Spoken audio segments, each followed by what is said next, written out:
ಸರಕಾರಿ ಪ್ರೌಢಶಾಲೆ ಚಿಕ್ಕಾದಪುರ ಆರೋಗ್ಯದ ಸಂದೇಶವನ್ನು ತಂದಿದೆ ಮುಖ್ಯೋಪಾಧ್ಯಾಯರು ಸಹ ಶಿಕ್ಷಕರು ಸೇರಿ ಯೋಗದ ಹಾದಿಯಲ್ಲಿ ಹೆಜ್ಜೆ ಇಟ್ಟಿದ್ದಾರೆ. ಸೂರ್ಯ ನಮಸ್ಕಾರದಿಂದ ದಿನವ ಶುರುವಾಯಿತು, ಹೊಸ ಚೈತನ್ಯದ ಕಿರಣ ಮನದೊಳ ಮೂಡಿತು. ತಾಳಾಸನದಲ್ಲಿ ನಿಂತು ಧೈರ್ಯ ಬೆಳೆಸಿದರು, ಯೋಗದ ಮಹಿಮೆಯನ್ನು ಎಲ್ಲರಿಗೂ ತಿಳಿಸಿದರು. ಯೋಗದ ಮಹಿಮೆಯನ್ನು ಎಲ್ಲರಿಗೂ ತಿಳಿಸಿದರು.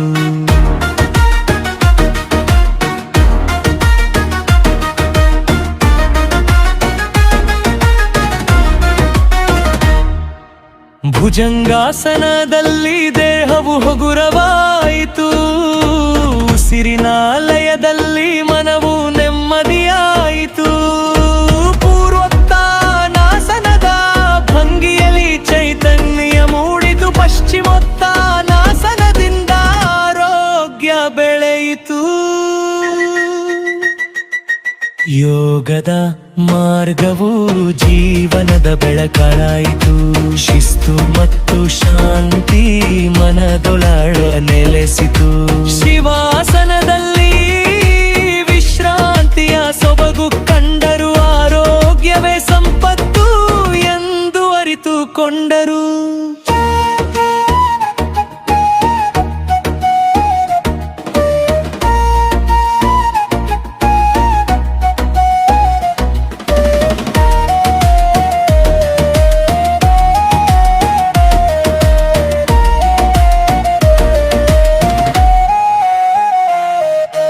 ಜೂನ್ 21 ಯೋಗದ ಹಬ್ಬವಾಯಿತು, ಶಾಲೆಯ ಅಂಗಳದಲ್ಲಿ ಸಂಭ್ರಮ ಮೂಡಿತು.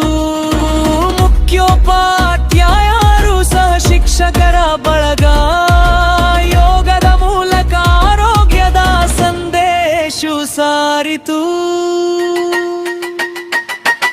ಯೋಗದ ಮಹಿಮೆಯನ್ನು ಎಲ್ಲರಿಗೂ ತಿಳಿಸಿದರು, ಯೋಗದ ಮಹಿಮೆಯನ್ನು ಎಲ್ಲರಿಗೂ ತಿಳಿಸಿದರು.